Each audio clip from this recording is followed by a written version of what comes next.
odvila 16. Tako da vsem skupaj lep pozdrav na drugem webinarju Univerze v Ljubljani. Fakultanice izvajamo sedaj kot naš prispevek k pandemiji COVID-19. Namen webinarja pa je predvsem to, da v nekem sproščenem, pozitivnem vzdušju razpravljamo o določeni temi.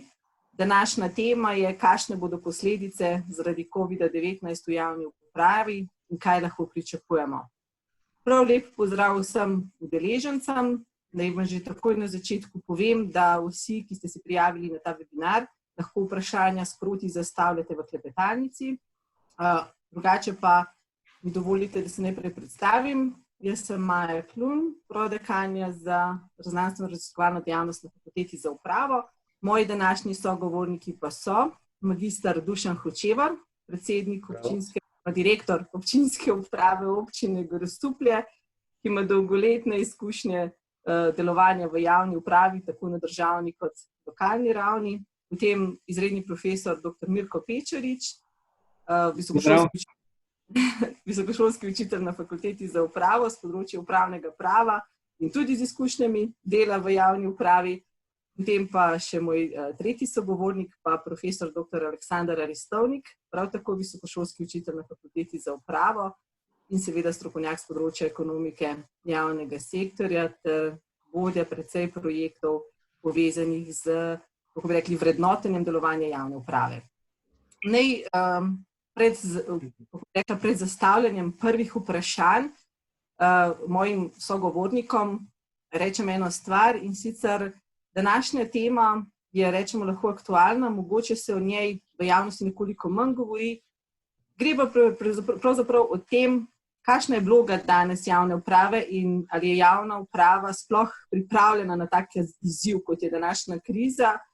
Namreč zahtevajo se hitri odzivi, hitri ukrepi, hitro prilagajanje dnevno različnim situacijam, istočasno pa se sooča z omejitvami, ki so tako regulatorne kot finančne in pa seveda časovne. Največje so verjetno časovne omejitve, ki praktično onemogočajo neko planiranje, neko daljše ocenjevanje učinkov ukrepov in tako naprej.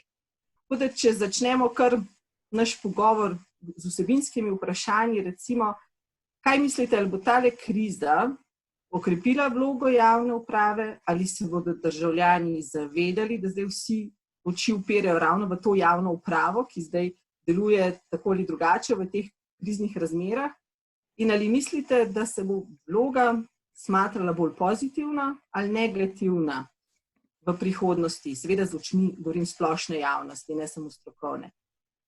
Pa bi dala najprej besedo dr. Pečariču. Izvolite. Lep pozdrav, hvala za besedo. Lepo pozdravljam vse udeležence in seveda moje sogovornike. Mogoče za začetek, ker glih izhajamo iz fakultete, majčkeno akademskega uvoda, namreč včasih imamo kakšne rešitve pred nosom, pa jih pravzaprav tudi ne vidimo. Namreč etimološko kriza izhaja iz grške besede krisis in pomeni odločitev ali ločitev, kar je sorodno z besedo krino, pomeni odrežem ali ločim oziroma odločim.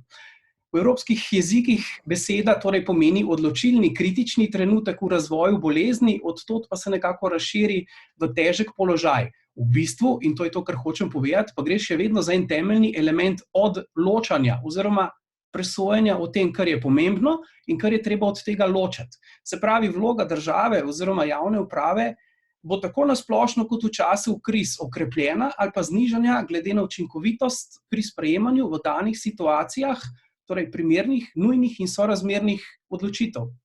Tako korona kriza kot druge krize bojo torej okrepile vlogo tistih držav, ki bojo pravočasno uvedle neke zaščitne ukrepe in jih bodo povratno tudi kasneje zrahljale in na koncu tudi odpravile. Vloga države jaz tukaj vidim predvsem kot neke vrste klic na pomoč, kot v vsakem primeru krize, ko se nam pač zgodi nekaj hudega. Se pravi, takrat ne razmišljamo o tem, kako bomo klicali strice, tete in ne vem kakšno sorodstvo, ampak številko 112 ali pa 113.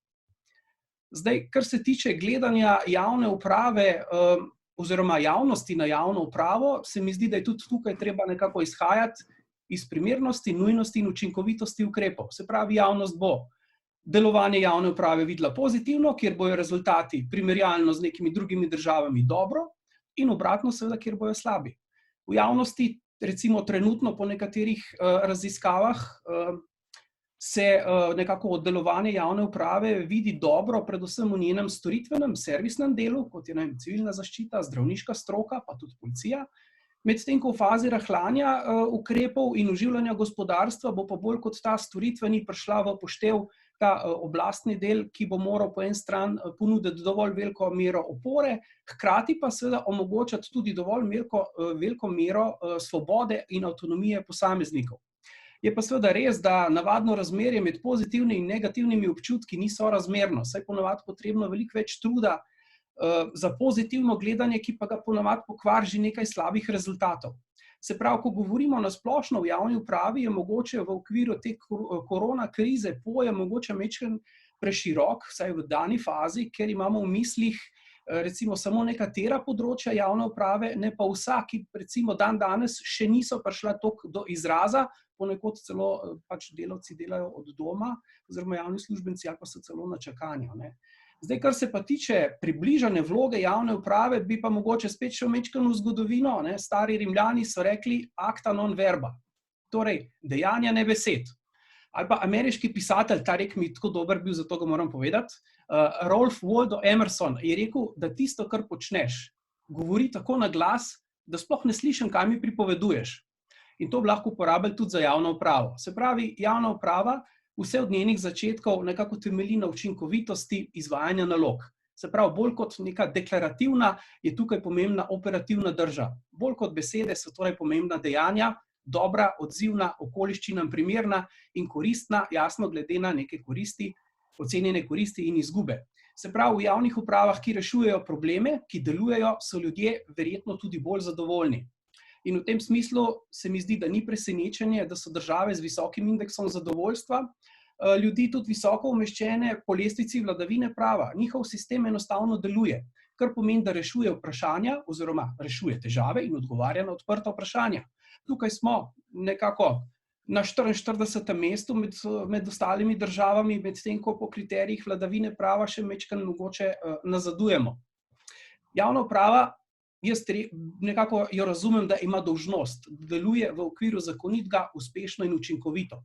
Ta njena zaveza torej ni odvisna, jaz bi rekel, mogoče od nekega romantičnega poveličevanja, a bomo blizu državljanom, bomo demokratični, participativni in tako naprej. Jaz razumem ta odnos predvsem kot nek profesionalen odnos, ki enakopravno, nepristransko, nediskriminatorno in sorazmerno skrbi po eni strani za javni interes, za druge družbene vrednote in na koncu jasno za pravice vseh ljudi. Se pravi, vloga javne uprave se mi zdi, da je koncev vedno nekako blizu ljudem, res pa je, da se včasih ne zavedamo, mogoče kot se riba ne zaveda vode, v kateri plava, ne, kar pa še ne pomeni, da je tam ni. Ne. No, toliko za začetek, upam, da nisem bil predolg. Hvala. Je v redu. Hvala, zanimivo razmišljanje, zanimivi citati vmes. Tako da, magister Hočevar, kaj pa vaše videnje teh vprašanj? Lep pozdrav sem skupaj tudi z moje strani. Jaz se s predhodnikom v celoti strinjam in tudi tako, kot je citiral nekaj stvari iz zgodovine, so se odražale tudi danes in pa tudi v tej krizi. Zdaj, če gledamo pri prvih vprašanjih, ki ste jih zastavila, glede vloge javne uprave ali pa vloge države, jaz mislim, da če bomo držali skupaj in zdaj smo držali skupaj in bomo še naprej držali skupaj, bo ta odziv boljši. Kakšen pa bo od ljudi, od naših uporabnikov, pozitiven ali negativen, je pa seveda odvisno od vseh nas. Zdaj ljudje pač potrebujejo določene rešitve, ljudje pridejo na našo občino in pa na druge občine z neko vlogo, seveda potrebujejo to vlogo imeti rešeno in ko bojo imeli rešeno, takrat bodo pozitivno gledali na to. Zdaj, kako smo se odzvali, bom rekel, bolj na lokalni ravni na vse te probleme, ki so nas v zadnjem mesecu doleteli, če pogledamo samo če vtipkamo v Google koronavirus pa občine, praktično so občine dosti enotno nastopale, približale se ljudem, predno smo imeli seveda tiste občine, ki smo že uvedle tako imenovano e-občino in so naše občanke in občani lahko vlagali razne vloge preko e-obrazcev, preko spleta in tako naprej, ker večina je uradne ure ukinila že v začetku marca. In če so se stvari reševale pozitivno, tekoče in če se je tako dobro komuniciralo javnost in ljudi obveščalo, potem verjamem, da bo tudi odziv pozitiven, da bo ljudje to razumeli in da so sprejeli ta nov način delovanja v občinah. Ja, hvala, tudi to zanimivo, a ne, včasih mogoče na lokalni ravni spremljamo, kaj se dogaja v naši občini, a ne širše pa mogoče niti ne vemo, kaj se dogaja v drugih občinah, ampak verjetno se vse soočajo s približno enakimi težavami. No, če na koncu še dr. Aristovnik, še vaše videnje teh vprašanj. Hvala za vprašanje, seveda lep pozdrav tudi vsem udeležencem in kolegom tukaj o samem omizju, če ga lahko tako imenujem. Zdaj, kar zadeva krepitve vloge države, seveda mislim, da je ta kriza lahko en tipičen učbeniški primer, kako je potrebno recimo odreagirati oziroma kako krepiti vlogo države. Vemo, da predvsem v funkciji stabilizacije narodnega gospodarstva je država tista, ki mora odreagirati v tovrstnih primerih in ni potrebno seveda iti daleč v zgodovino. 100 let nazaj, ko smo imeli tako imenovan zelo podoben, torej recimo pandemijo, smo lahko videli, kaj se zgodi, če država ali ne odreagira oziroma odreagira slabo, ko je bilo, ne vem, med 20 in 100 milijonov ljudi je umrlo zaradi tovrstnih pojavov. In danes bi imeli verjetno še več umrlih zaradi globalizacije, če ne bi države, torej njen javni sektor, javna uprava, državna uprava ustrezno odreagirala. Torej, dejstvo je, da v vsaki krizi se vloga države krepi, še posebno v tovrstnih izjemnih situacijah, ko mora država poskrbeti, da se negativni gospodarski cikel oziroma ta amplituda, ki nas vodi zdaj v recesijo in postopoma verjetno tudi v depresijo, da se bomo čim hitreje obrnili navzgor in da bomo imeli po možnosti seveda obliko črke v krizo, torej obliko črke v, seveda marsikdo pa tudi napoveduje obliko črke v, če ukrepi ne bodo pravočasni oziroma če se bo kriza pandemija, po domače povedano, torej podaljšala. Kar zadeva volivcev, zanimivo je, da sem zasledil anketo, da se v tovrstnih situacijah zdaj tudi celo v Ameriki, pri nas pa prav tako verjetno še bolj želijo močnejšo vlogo države kot sicer. Celo tisti, ki so še do nedavnega zagovarjali trg kot vsemogočni, zagovarjajo zdaj, da je potrebno močno državo, torej se tudi ne zanašajo oziroma uporabljajo praktično vsa sredstva, ki jih ima država, tudi finančna sredstva. Tako da dejansko je pa potrebno tukaj biti seveda previden, da se ne bo prelahko trošilo ta denar, kajti na koncu bo vedno prišel račun za to torej kosilo in bo potrebno tukaj biti vsekakor preudaren.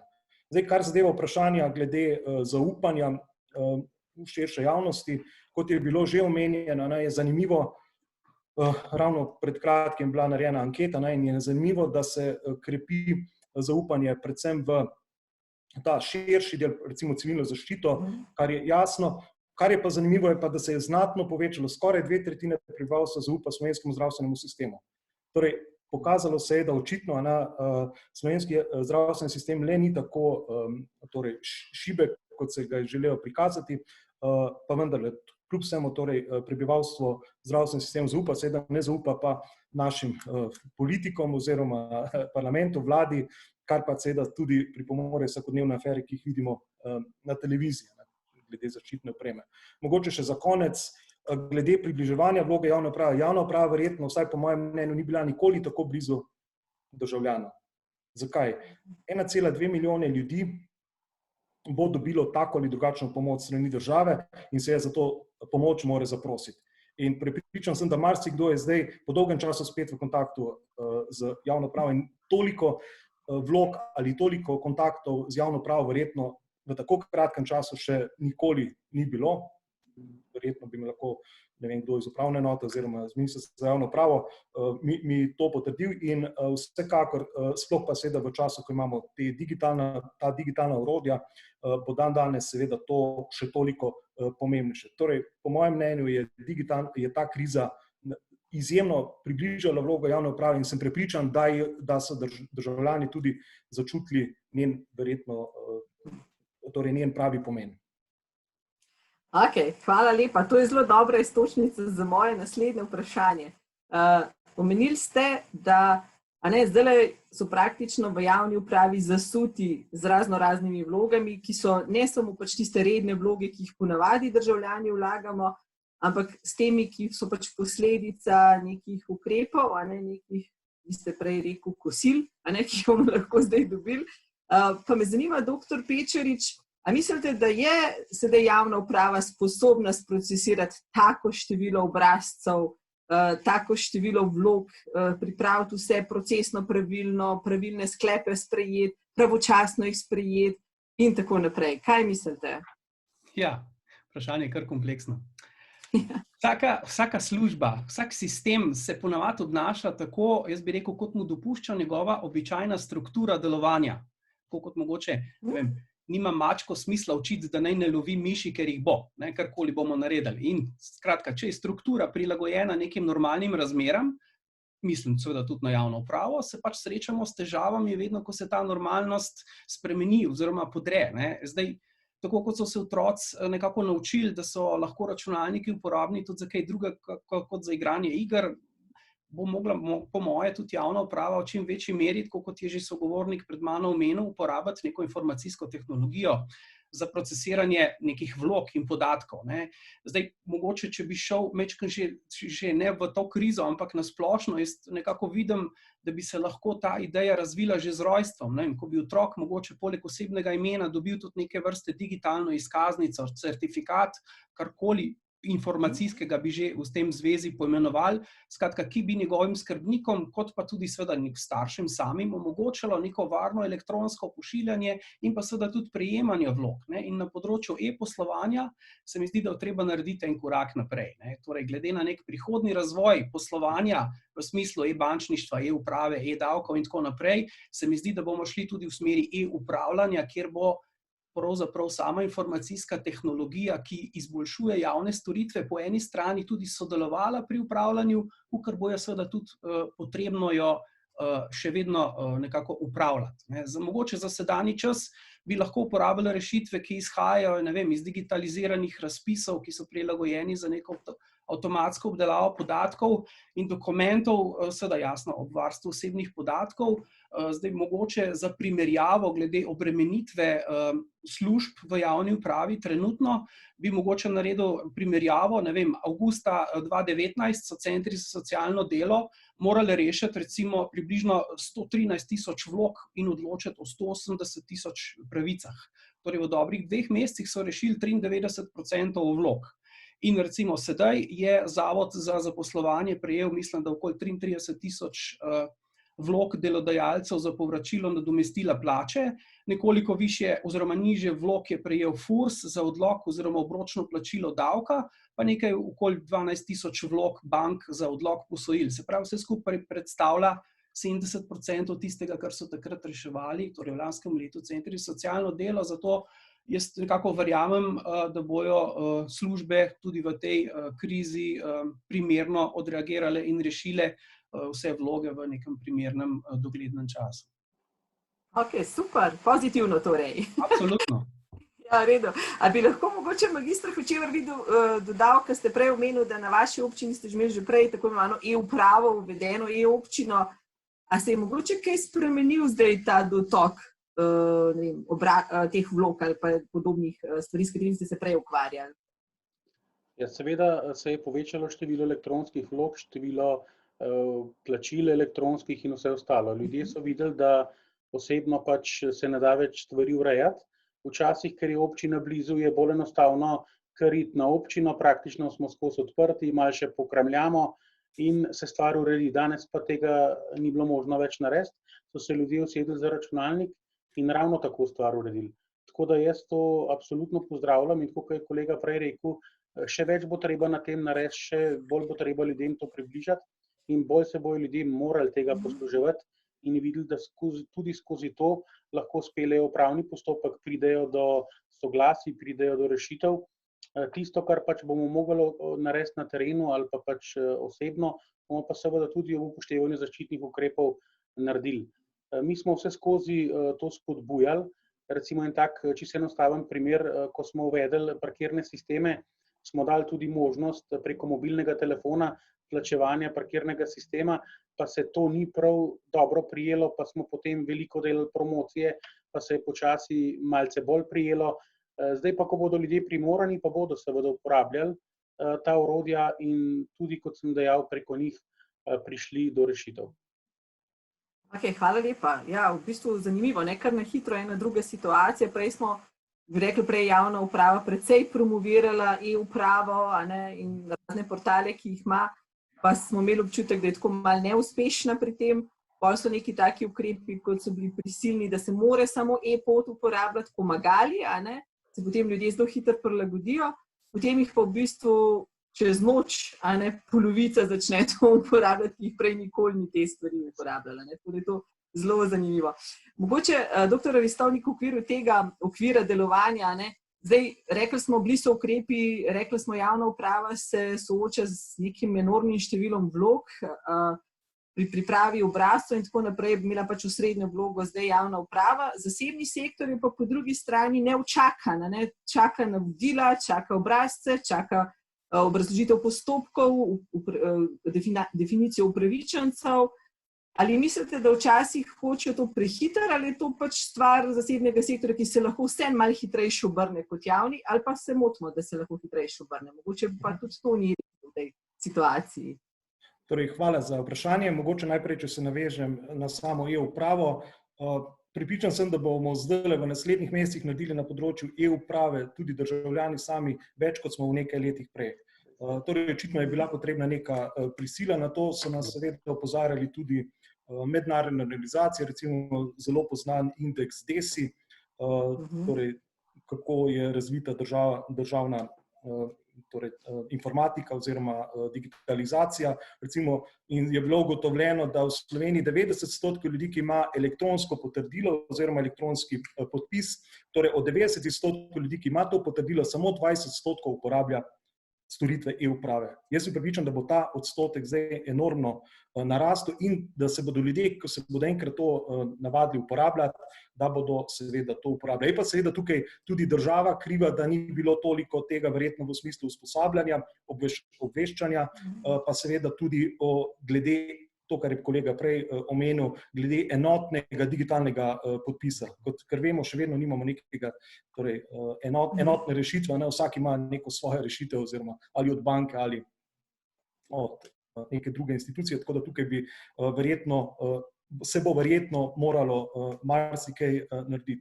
Zdaj, kar zadeva zasebnega sektorja, seveda zasebni sektor je zdaj v vlogi tistega, ki mora zdaj prejeti tako imenovano pomoč.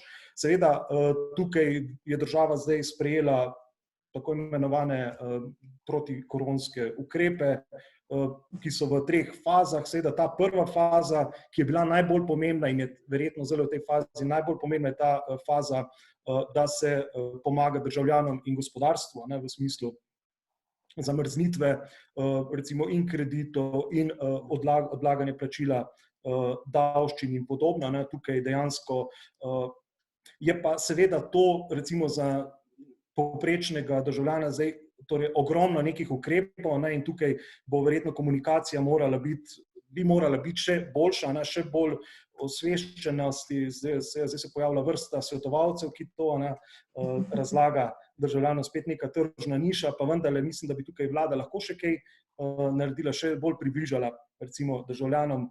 To je pa res, ker je stala na mestu zadnja leta z vidika digitalizacije. Tu smo od prejšnjega desetletja naredili velik korak nazaj, ko smo bili med prvimi državami, medtem ko zdaj smo v začetku druge polovice, tam nekje na 16. mestu, od 15. do 17. se gibljamo v zadnjih letih in bi tukaj seveda imamo zdaj malo tudi tega računa za nazaj, se pa upamo, da zdaj, ko bo prišel ta potem, kot sem omenil, prvi val je zdaj ta torej reševanje državljanov in gospodarstva, drugi val bo vezan na likvidnost in poroštva, tretji val, se mi zdi pa izjemnega pomena, bo pa seveda investicijski val in tukaj noter mislim, da je velika prilika za digitalizacijo, infrastrukturo in pa usposabljanje tako javne uprave na eni strani, kot na drugi strani seveda samih uporabnikov, torej gospodarstva in državljanov. Ok, hvala. Ja. Se zahvaljujem, ker ste istočasno odgovorili še na vprašanje enega od udeležencev. Se pravi, kaj se bo zgodilo s portalom e-uprava po koncu karantene, tako da ste, hvala še za to, vmes, da je še ta odgovor počel. Ja. Če gremo zdaj še malo naprej, dr. Pečevič, prej ste omenili, da treba bo nekaj spremeniti, verjetno tudi v regulativi. Recimo, vemo, da zdaj mogoče nikoli toliko zaposlenih ni delalo doma kot danes, kar pomeni, da mogoče je tukaj neki izziv za spremembo regulative. Recimo, en tak zanimiv primer je, kako je inšpektorat za delo zelo hitro spremenil postopek prijave dela od doma, iz posameznika na organizacijo, kar pomeni neke vrste poenostavitev, če hočemo. Potem veliko ste rekel, da je tukaj pač problem zdaj digitalizacije, informatizacije procesov. Meni je ta ideja o, kako bi rekla, digitalnem potrdilu že ob rojstvu super, ne pa, da se ukvarjamo, katero bomo vzeli. Ampak seveda tukaj zdaj pri tej digitalizaciji trčimo tudi ob nekaj zakonodaje in GDPR slavnih, o katerem veliko govorimo, pri raznih, zdaj tako ne vem, če se temu lahko reče aferah, ampak pač teh zgodbah, ki se zdaj pojavljajo v medijih, tudi problematika javnih naročil v takih kriznih situacijah, pa postopek sprejemanja ukrepov. Torej, kaj v tem regulatornem okviru mislite, ali so tukaj neki izzivi za prihodnost, za spremembe teh regulatornih okvirov? Ja, izzivi so vedno tudi brez krize. Ampak, če grem na krizo, se mi zdi, da sicer na začetku, ko smo se soočali s tem, je nekako mogoče prišlo do nekaterih nerodnosti. Ne vem, po mojem mnenju so bili celo bivši ukrepi, torej bivšega ministra za zdravje, celo neskladni z zakonom, ker jih je uvedel, preden je vlada uvrstila ta koronavirus med nalezljive bolezni, tako kot zahteva zakon. Ampak ok, to je potem vlada popravila, tako da je zdaj recimo da v redu. Izven tega pa je nekako regulativni okvir oziroma sam način regulacije, tako kot ga poznamo mi in druge države, v tem času preživel in deluje. Je torej učinkovit, vsaj po mojem gledanju. Prav pri omejitvenih ukrepih recimo pa se je pokazal ta element ljudi, recimo prepoved gibanja izven občin. Torej, odvisnost regulativnega sistema je vedno vezana na spoštovanje ukrepov sa strani ljudi. Slaba stran regulativnega sistema je pa sicer klasična slaba stran vseh klasičnih načinov regulacije, ki ne poznajo mogoče enega koraka naprej, jaz bi mu temu rekel mogoče samodejna regulacija oziroma preklapljanje med različnimi, jasno da, vnaprej sprejetimi določenimi scenariji. Naprimer, kakšni ukrepi naj bojo na voljo v zvezi z določeno nalezljivo boleznijo, zaradi katere nastane, ne vem kakšne posledice, ali je to 10 smrtnih žrtev, ali je to 50, 100, 200 in tako naprej. Sreča v nesreči, mislim, da je bila v tem dani situaciji v tem, da je sama situacija omogočala vsaj približno, celo dnevno spremljanje, koliko je bilo število testiranih, koliko je bilo okuženih, koliko je bilo umrlih in ustrezno reagiranje na te razmere. Situacija torej povezana s tem covidom ali pa z drugimi nalezljivimi boleznimi je torej v naravi taka, da omogoča relativno dobro spremljanje, kaj se dogaja na terenu. Zaradi tega smo lahko z nekim grobim regulativnim okvirom pripravljeni že vnaprej. Jasno, če ga pojmujemo v nekem podzakonskem smislu, kjer pa jasno neka zakonska materija že vnaprej to takšno regulacijo seveda omogoči. Kar pa je bilo seveda že omenjeno, regulativni okvir recimo v drugih segmentih, kar se tiče dela na domu, je pa mogoče še vedno majčkeno neprilagojen, namreč ZDR recimo določa, da se pravice, obveznosti in pogoji, ki so seveda odvisni od narave dela na domu, pa tudi jasno pravica do nadomestila za uporabo sredstev na domu, uredijo med delodajalcem in delavcem s pogodbo o zaposlitvi. Tukaj vemo, da imamo še majčkeno za kakšen popravni izpit narediti. Delodajalci konec koncev, tako kot je bilo že omenjeno, pred začetkom dela obvestiti inšpektorat za konkretnega delavca, zdaj je to inšpektorat že kar posplošil na vse. Ne vem, na vse je zelo težko, ker ima inšpektorat seveda pristojnost tudi nadzirati, ali se delo varno opravlja na domu in tako naprej, ampak razumem pač neka situacija. kakršna je težko zdaj na zakonski ravni vse vnaprej predvideti. Skratka, tega elementa, torej čakanje na delo, delo na domu, ne spravita v okvir zakona, pa niti ta prvi in drugi megakoronski paket, ampak jasno, pozornost je bila usmerjena na tiste res nujne zadeve. Vendar, v zagovor nekih regulatornih ukrepov se lahko spomnimo reka, da so po vojni vsi generali. V praksi lahko pa zaznamo ta element vsak pri sebi, ko bomo rekli, ja, se to je vendar jasno, nič ni jasen, nič ni nujno, da je tako. Velikokrat gre na tem delu za neko preprosto kognitivno napako, ki post festum išče neke argumente za naše lastno prepričanje, ne pogledamo pa tudi tiste, ki so na drugi strani. V tem smislu je mogoče tudi Ustavnemu sodišču in tudi vsem nam zdaj lažje, ko ocenjujemo ukrepe v času, ko je situacija že bolj jasna, medtem ko mora regulator v času sprejemanja ukrepov delovati v bistveno večji negotovosti. In postaviti se je treba v njegove čevlje v tistem danem trenutku in presoditi, kaj bi mi storili drugače s tistim naborom informacij, ki so bile takrat na voljo, ne danes. Torej, motiti jasno, saj človeško, jaz bi temu dodal, da je saj še bolj človeško spremljati svoje odločitve, priznati napako, ko je to potrebno in jo čim prej prilagoditi danim razmeram. To je to. Ok, super. Doktor Ristovnik, še vi bi nekaj odkomentiral, a ne? Torej, tukaj, kar zadeva delovanja javne uprave v prihodnosti oziroma njene fleksibilnosti, jaz sem prepričan, da je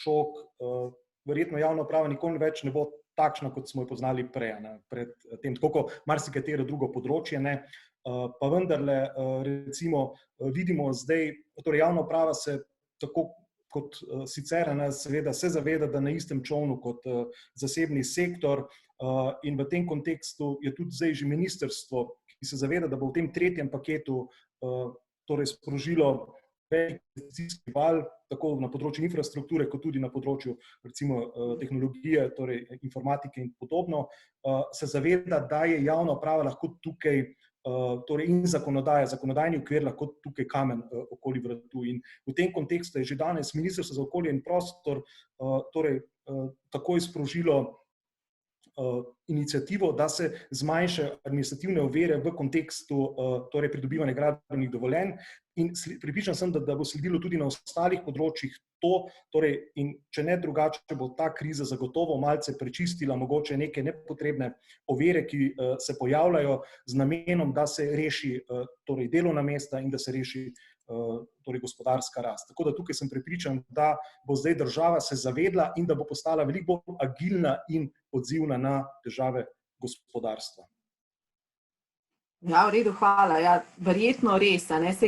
Mogoče so jih take krize, če lahko temu tako rečemo, neka prečiščevalna akcija. Mislim, da je eden od vas že to omenil, ko se dejansko vidi, kaj je mogoče čisto nepotrebno, pa če ne bi bilo tega še vedno lahko dobro in v nekih jasnih zakonodajnih okvirih še vedno pozitivno delujemo, ne da bi škodili sebi, družbi in pa zasebnemu sektorju. In jaz mislim, da je to mogoče dobra prilika za to, torej iščemo pozitivno zgodbo v tem.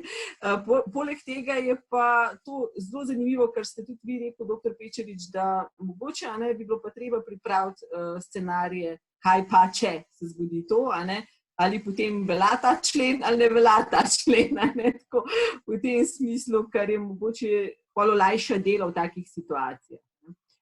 Vidim, da bomo tukaj tudi eno vprašanje enega od udeležencev, ali bo recimo zdaj to delo od doma se lahko podaljšalo, če se bomo mogli vrniti na delovna mesta, vrtci pa ne bodo odprti.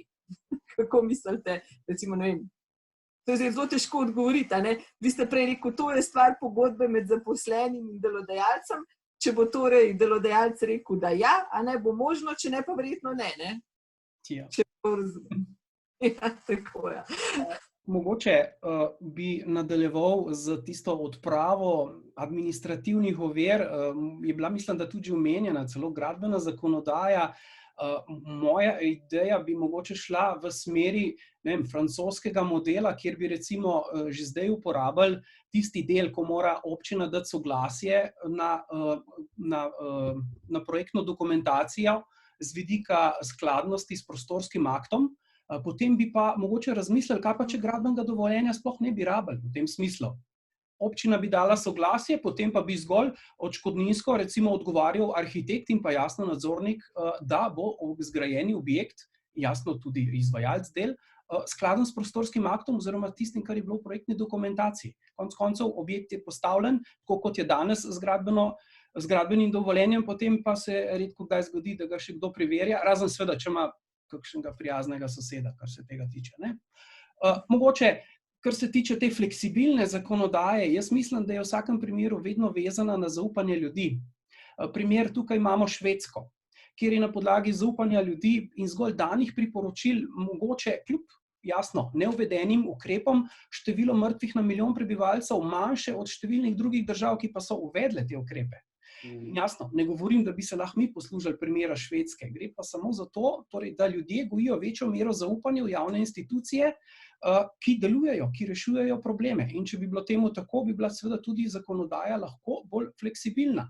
Ampak, če gre za fleksibilnost, bi jo jaz razumel kot zmožnost nekega hitrega prilagajanja, mogoče v smeri, ki sem jo že omenil, če pa bi govorili o fleksibilnosti zgolj v tem smislu, da bi pisali predpise bolj z nekimi ohlapnejšimi pojmi, tega bi se pa nekako jaz ne poslužil oziroma gladko odsvetoval. Kar se tiče odprave administrativnih ovir, glede na vsa številna področja, ki jih izvaja javna uprava, bi bilo mogoče najbolj učinkovito, da bi se usmerili ne v vsako posamezno službo, ker namreč vsaka služba meni, da pa tisto, kar je zapisano, ali pa resor, da je pa tako pomembno, da se brez tega tudi svet ne bi več vrtel, ampak da bi mogoče šli v neko bolj učinkovito zgodbo glede službe za zakonodajo, tako kot jo poznajo Britanci ali pa Američani, torej, ki ne bi spremljala več ukrepov zgolj z vidika zakonitosti, ampak tudi z vidika ekonomskih, organizacijskih, navsezadnje tudi psiholoških vprašanj, torej, ki bi strogo nadzirala to vprašanje administrativnih ovir. Pa v tej zvezi pravzaprav tudi spremembo resolucije o normativni dejavnosti, ki vemo, da je seveda politični akt, ki ga seveda lahko nemirno zaradi tega kršimo, ki bi ga torej premestili v okvir nekih pravnih norm, ki bi jih jasno lahko uveljavljali, pa v zvezi s tem seveda večjo možnost participacije ljudi, pa bolj jasne postopke pri sprejemanju podzakonskih predpisov, pa nov upravni postopek z večjimi možnostmi alternativnega reševanja sporov, pa še marsikaj bi lahko našli. Skratka, fleksibilnost je vedno, kot rečeno, povezana s tem, kako organ lahko v kakšnem času, s kakšnimi sredstvi reši določen problem. Če tega ne bo, nobena zakonodaja ne bo pomagala, ker, tako kot sem že omenil, navsezadnje za vsemi scenariji, kakorkoli smo vedno ljudje. In če nimamo mi v glavi, tega pač ne bo šlo.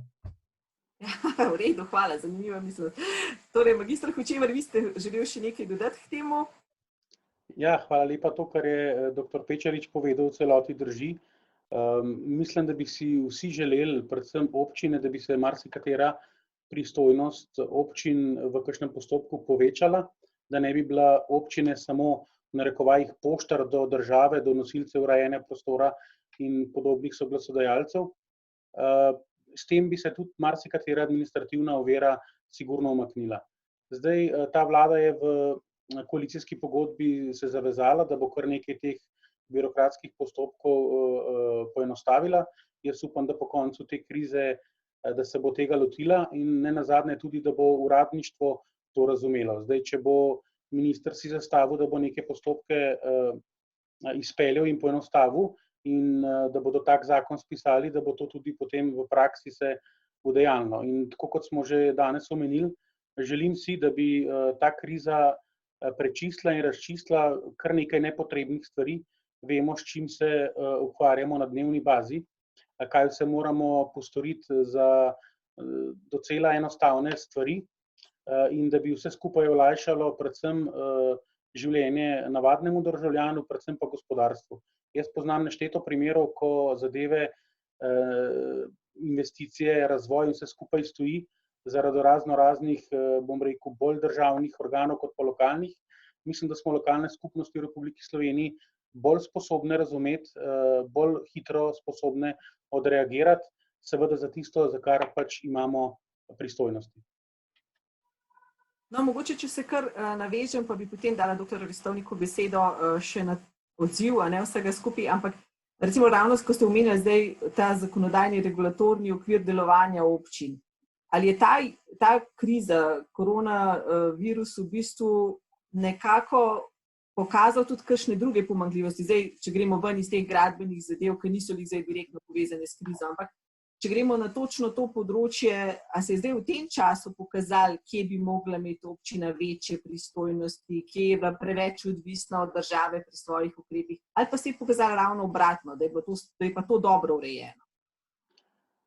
Jaz mislim, da je bilo nekaj odstopanj, predvsem v tej smeri, da bi občine in pa sami župani mogli imeti kakšno pristojnost več. Bilo je samo na začetku epidemije nekaj kritik na določene župane, ki so odreagirali sami in hitro. Jaz mislim, da če pogledamo tudi trende ali pa ankete, da občanke in občani županom zaupajo, so neposredno izvoljeni in marsikater ukrep z njihove strani je bil dobro sprejet, predvsem zato, ker je bil hitro sprejet. In tudi nekdo je že danes omenil štabe civilnih zaščit. Vemo, da so se dobro organizirali, da so dobro postavljeni in da so ljudje te stvari tudi sprejeli. Ja, super. Tlele vidim, da je eden od udeležencev postavil vprašanje, da mogoče je pa zdaj področje digitalizacije informatike tudi nek prostor, kjer bi se pa lahko tudi te tako imenovane skupne službe na občinski ravni ustanavljale, ker vsi vemo, da je to nek velik zalogaj finančni v bistvu, ampak zakon o financiranju občin pa tega področja recimo ne predvideva. Kakšno je vaše mnenje? Poglejte, v naši občini Grosuplje imamo kar bogate izkušnje s skupnimi občinskimi upravami. Že leta 2012 smo ustanovili skupno občinsko upravo občin Škofljica, Grosuplje-Ig na področju inšpektorata in redarstva. Leta 2016 smo ustanovili medobčinski razvojni center z občinami Ivančna Gorica in Trebnje, predvsem z namenom pridobivanja evropskih sredstev. In za spremembo zakona, ki je pa stimuliral več občin in pa več nalog, smo letos s 1. januarjem pričeli skupno občinsko upravo v delu 5 občin, Grosuplje, Ivančna Gorica, Ig, Škofljica in Dobre Polje, kjer pokrivamo, bom rekel, določene naloge teh naših občinskih uprav. In prav bi bilo, da bi zakonodajalec tudi za spremembo zakona razširil ta področje nalog. Nam se to izkaže kot dobro. Grosuplje je sedežna občina in tudi v tem času krize, času epidemije, je recimo izjemno vlogo odigral medobčinski inšpektorat in redarstvo. V 5 občinah. Občine smo pri določenih vprašanjih nastopale skupaj, določene probleme reševale skupaj in je ta odziv tudi občank in občanov v vseh 5 občinah po moji oceni zelo dober. Ok, hvala. Mogoče še eno podvprašanje, ki je bilo tukaj sicer omenjeno, pa ni nujno vezano na lokalno samoupravo, ampak se mi zdi, da je mogoče lokalna samouprava prva poklicana. Postavlja se vprašanje starejših občanov in uporabo informacijske tehnologije. Jaz vem, da na občinskih ravneh deluje več recimo društev, šole, tretje življenjske univerze in tako naprej. To so nekaj, kar se odvija vse bolj na lokalni ravni, se tudi deloma financira s sredstev občin. Mislite, da ima tukaj večjo vlogo lokalna samouprava ali bi mogla imeti večjo vlogo država? Tukaj ima večjo vlogo sigurno lokalna samouprava. To, kar ste sami omenili, pri nas, ko smo se lotili teh stvari organizirati, se pravi društva, prostovoljci, varstvo, vse, kar je bilo pač potrebno zagotoviti, je bil tukaj odziv zelo, zelo dober. Tukaj smo povezali, morda je bilo malce minusa, da nismo bili tako močno povezani, recimo potrebno je bilo zbrati, ne vem, elektronske naslove od vseh športnih društev, kulturnih društev, zamenjal se je, ne vem, v januarju predsednik, pa nismo imeli novega naslova in tako naprej. Veliko je bilo na začetku te logistike, ampak ko smo imeli zadevo zbrano, je ta pomoč šla navzven preko teh organizacij. Seveda smo pa tudi po navodilu Republiškega štaba vse občine vzpostavile dežurne številke. Če ste že prej sami rekli, da morda starejša populacija nima toliko dostopa do interneta ali pa računalnika, telefon pa verjetno imajo praktično vsi. In ta naša dežurna številka, ki je bila objavljena, je bila v samem začetku kar obremenjena in preko nje se je veliko skomuniciralo, veliko pomagalo in tudi še danes je aktivna in z njo pač upravljajo člani štaba civilne zaščite.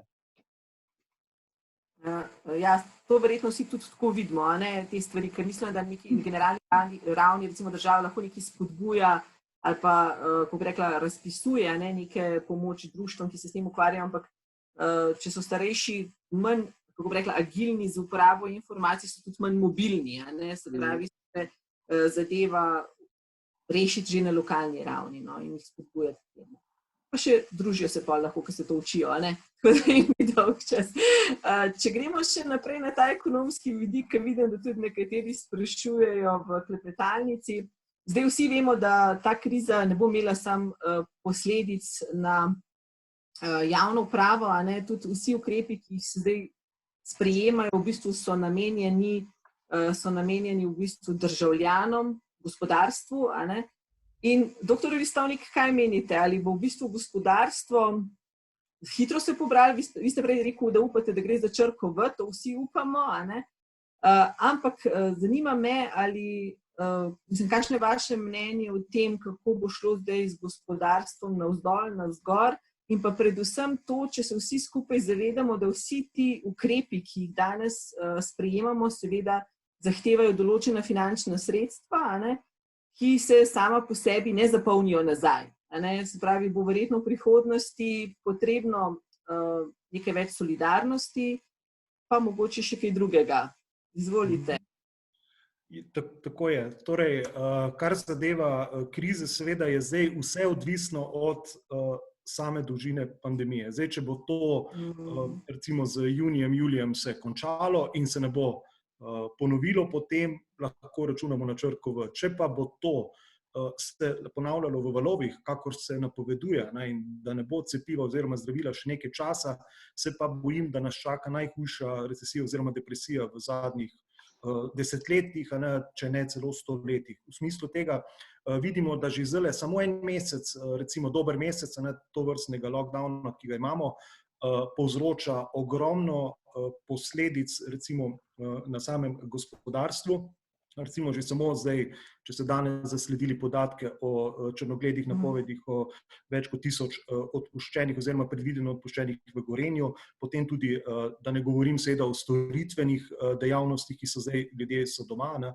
In tukaj je zagotovo, torej so napovedi vsaj, tudi če ne bo še kakršnikoli poglobitev oziroma razširitve te pandemije, so relativno črnoglede. Pa vendarle, torej, če se bo zadeva relativno hitro obrnila, lahko pričakujemo krivuljo postopoma že naslednje leto navzgor. Za Slovenijo kot tako pa seveda moramo biti čisto iskreni, Slovenija 85% svojega BDP-ja izvozi. In bolj kot Slovenija nas mora bolj zanimati, kaj se bo dogajalo v Nemčiji oziroma kaj se dogaja v Nemčiji, in v Nemčiji je napoved relativno črnogleda, niha se med 5 in več odstotki upada bruto domačega proizvoda, nekatere črnoglede napovedi celo do 20% upada, in v Sloveniji je ta napoved med 6 in 16%. Če se samo spomnite leta 2009, ko smo imeli recimo največji udar krize, je bila ta brezposelnost, gospodarska rast minus 7,8%, kar pomeni, da ta kriza bo zagotovo že v tem primeru, tudi če se zdaj počasi začenjamo vleči ven, veliko hujša, kot je bila leta 2008. In z tega vidika bo tudi zahtevala več finančnih sredstev. Ocene so, da bo potrebno, torej zdaj, kot vidite, prvi paket je bil okoli 3 milijarde, zdaj ta drugi paket okoli 2 milijarde sredstev.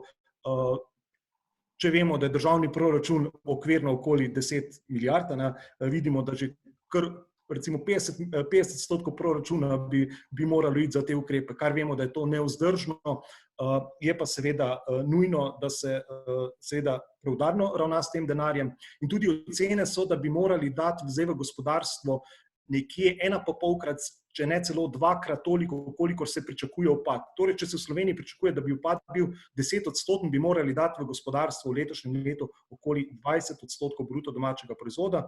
Mi smo ga pa do zdaj dali nekje okoli 6%, kar pomeni, oziroma še potem dodatnim, kar pomeni, da bi morali še znatno vložiti v, torej, kar zdaj likvidnosti, poroštva in seveda investicij za recimo zmanjšanje te amplitude, ki nas vodi proti recesiji oziroma depresiji.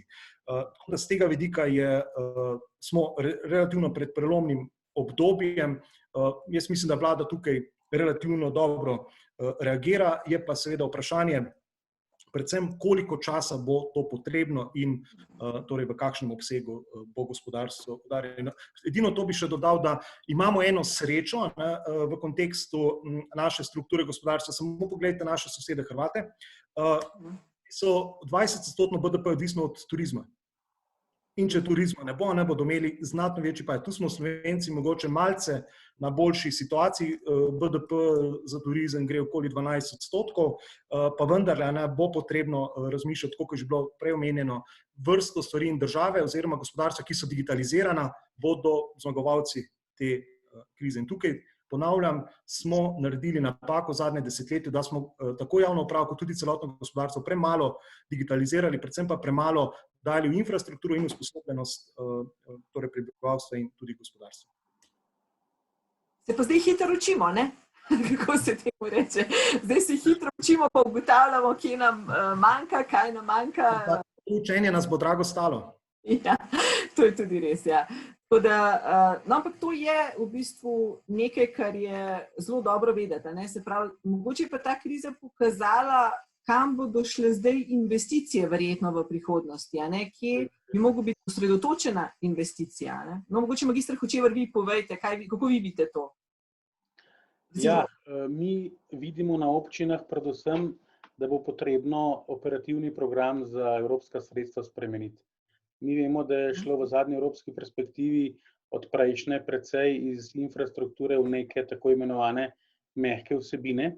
Veliko je šlo za tudi konec koncev neka druženja, neke programe prireditev, za neko spodbujanje vsega tega in več bo treba vložiti v digitalizacijo, definitivno.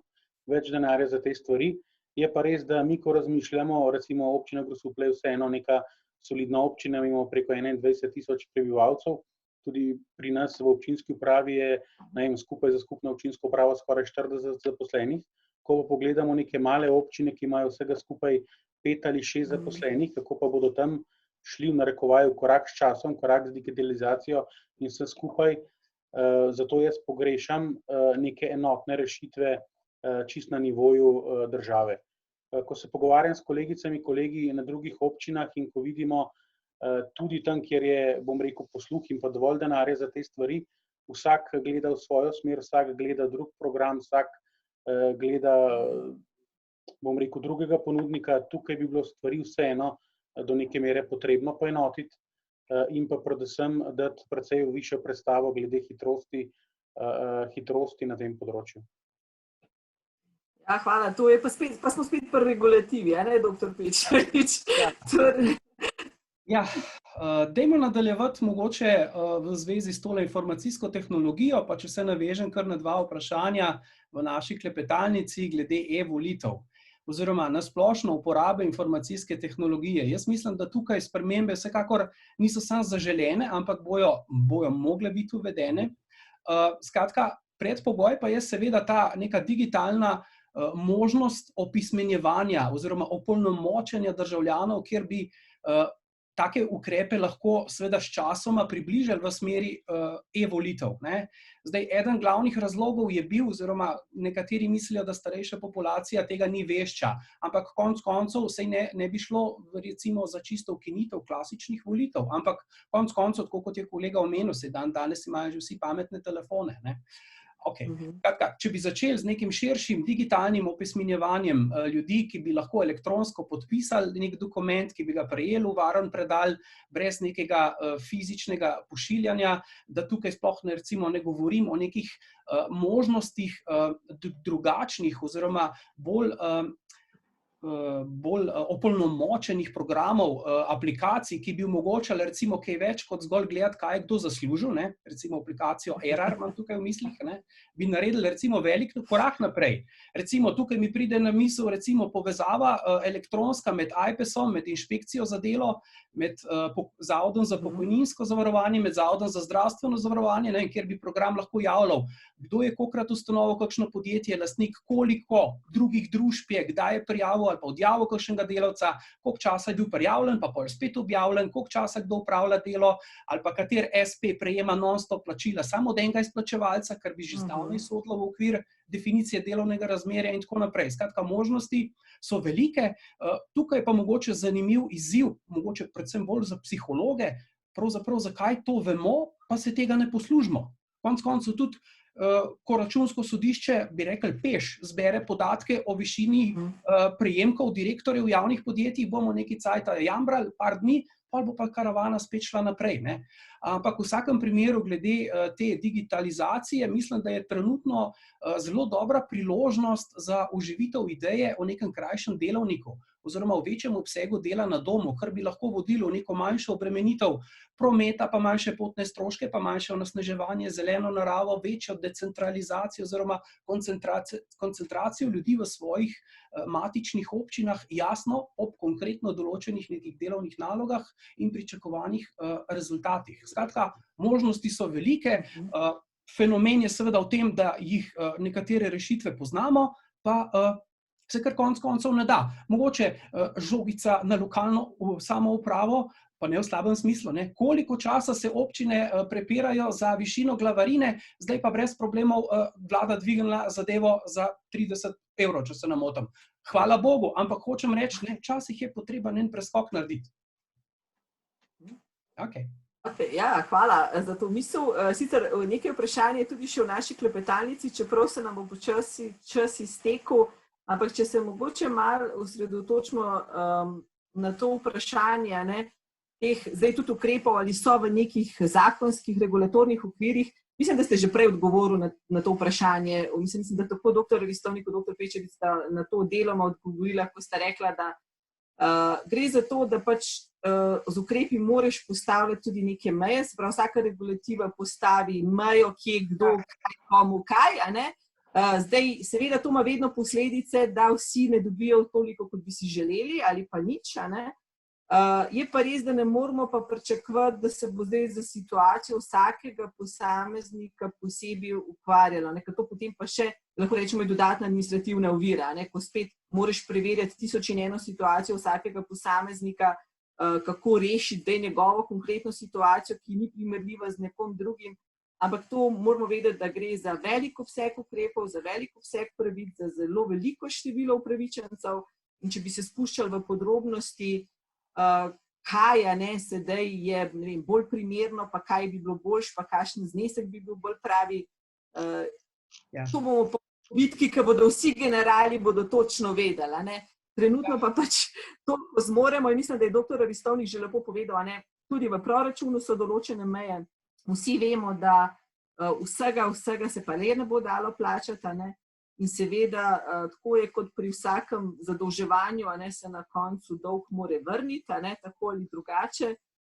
To pa pomeni, ne, da če gospodarstvo ne bo šlo super dobro v prihodnosti, ne, bodo mogoče tudi varčevalni ukrepi. Ne. Tako da vse je odvisno od tega, kaj se bo dogajalo potem v prihodnosti z gospodarstvom, ker gospodarstvo je na koncu spet tisto, ki polni javni proračun, ne, in tisti, ki dejansko potem ponovno omogoča uveljavljanje določenih pravic in seveda posledično tudi v tem primeru, mislim, da je tudi dr. Ristovnik to lepo omenil, določene investicije bodo zdajle v kratkem nujne, ker tudi investicije države ali pa lokalne skupnosti so tiste, ki pomenijo nek push gospodarstvu v neki fazi. Kakšen komentar še kdorkoli od vas za konec, ker bližamo se koncu. Jaz sem odgovoril še na 2 vprašanji iz klepetalnice glede gibanja oziroma ustavnosti ali neustavnosti. v tistem delu, ko sem že govoril prej v smislu prilagajanja razmeram, je mogoče Ustavno sodišče tukaj dalo zelo dobro napotek v smislu tiste njihove začasne odredbe. Torej, preverjati je treba vsakih 7 dni ali pa kakorkoli, tudi če pustimo dni ob strani, in ta ukrep prehajanja občin je bil ustaven v tistih razmerah. Sedaj je pa treba zopet stanje spremljati in glede na trenutne razmere bo morala vlada prej ali slej tak odlok odpraviti, ker bo sicer neustaven. Ja, točno tako, to ste zelo dobro rečeli. Ja, kar izvolite, magister Kočevar. Jaz sem komentiral eno, bom rekel, opozorilo, ki ga je tudi ena gospa v klepetalnici napisala, in sicer neenakomeren ali pa neenakopraven položaj pri dostopu do interneta. To je v občinah problem, sploh v bolj oddaljenih občinah ali pa manjših občinah. Tukaj je imela država nek sistem belih pasivih lis, nepokritih, bom rekel, gospodinjstev z internetnim priključkom. Tukaj bo potrebno res zadeve zelo, zelo pospešiti. Zdaj smo dejansko videli v tem dobrem mesecu, kaj pomeni dobra in kakovostna povezava do interneta, in bo res potrebno na tem storiti veliko več. Jaz verjamem, da se bo našel za te stvari tudi evropski denar in da bodo občine več kot pripravljene tudi tukaj pomagati, da pride optični priključek v vsako gospodinjstvo. Super misel, ja. Hvala še dr. Ristovnik.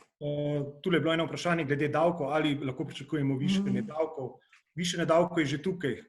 Tisti, ki se lahko vozite, sami vidite, kakšna je cena nafte, in če bi danes pogledali, recimo bi brez davkov plačali na liter naftnega derivata 25 centov, plačujemo pa torej še dodatnih 75, torej se znatno povečale dajatve, trošarine, torej davki se že dviguje, in prepričan sem, da v prihodnosti bo del seveda tega zapitka, ki ga zdaj dajemo, bomo morali ne samo z višjo gospodarstvom, ampak verjetno tudi z višjimi davki na določenih področjih. Ja, v redu. Bomo videli, bomo videli, kaj bo. Jaz mislim, da naš čas je nekako potekel. Jaz bi se rada vsem trem sogovornikom res zahvalila, ker mislim, da smo odprli nekaj tem in jih tudi, upam, pozitivno rešili, vsaj v eni smeri, dali nekaj izzivov, lahko rečemo državni, javni upravi, lokalni upravi. Upam, da nas bodo slišali. Nekje vmes je bilo vprašanje, ali bo posnetek dostopen. Ja, mislim, da smo se mi danes dopoldan skupaj z našim vodstvom odločili, da bo posnetek streaman preko Facebooka Fakultete za upravo, tako da tam boste potem ga lahko videli. Torej, naj zaključim ta naš webinar s tem, da se zahvalim najprej vsem sogovornikom, da se zahvalim vsem prisotnim v klepetalnici in poslušalcem, da ste postavili vprašanje in da se nam zdaj tudi zahvaljujete. Najlepša hvala. Na koncu bi se pa rada zahvalila še prodekanu za prenos znanja dr. Jerneju Bozetju, ki je pobudnik teh webinarjev, in pa seveda naši strokovno-tehnični podpori Ireni Žužak, Urošu Perčiču in Poloni Stare, da omogočijo te webinarje. Čist na koncu imam pa še en EPP, kot se reče, napovedujem 3. webinar, ki bo v mesecu maju in bo se osredotočal ravno na to temo, o kateri smo tudi danes kar veliko govorili.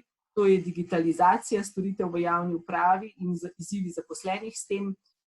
Torej, spremljajte našo spletno stran, spremljajte naše dogodke in videli boste, kaj sledi. Tako da, lep pozdrav vsem skupaj in lepo se imejte. Lep pozdrav. Lep pozdrav, nasvidenje.